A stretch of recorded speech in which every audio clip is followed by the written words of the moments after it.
మహారాష్ట్ర గడ్చిరోలి జిల్లాలో వర్షాలు దంచికొడుతున్నాయి. బామ్రగఢ్ దగ్గర పర్లకోట నదికి వరద పోటెత్తడంతో వంతెన నీట మునిగింది. ఆళ్లపల్లి భామ్రగఢ్ మధ్య రాకపోకలు నిలిచిపోయాయి. వాగు దాటుతూ ఉండగా 19 ఏళ్ల యువకుడు గల్లంతయ్యాడు. అతను కోడ్పే గ్రామానికి చెందిన లాల్చంద్గా గుర్తించారు. యువకుడు ఆచూకీ కోసం గాలింపు చర్యలు కొనసాగుతున్నాయి.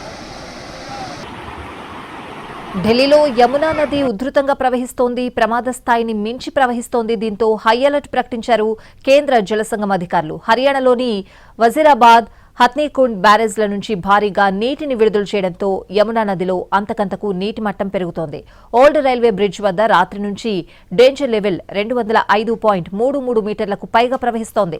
యమునా ప్రవాహం 206 మీటర్లకు పైబడితే నదీ పరివాహక ప్రాంతంలోని లోతట్టు ప్రాంతాల నుంచి ప్రజలను ఖాళీ చేయించేందుకు సిద్ధంగా ఉన్నారు అధికారులు. యమునా పరివాహక ప్రాంతాల్లోని 6 వరద ప్రభావిత జిల్లాల నుంచి సుమారు 13,000 మందిని ఖాళీ చేయిస్తారు.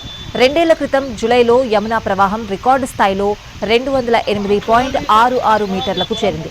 గత ఏడాది హెచ్చరిక స్థాయి కంటే తక్కువ స్థాయిలో ప్రవాహం ఉంది. మళ్లీ ఈ ఏడాది హెచ్చరిక ప్రమాదకర స్థాయిలను మించి ప్రవహిస్తోంది.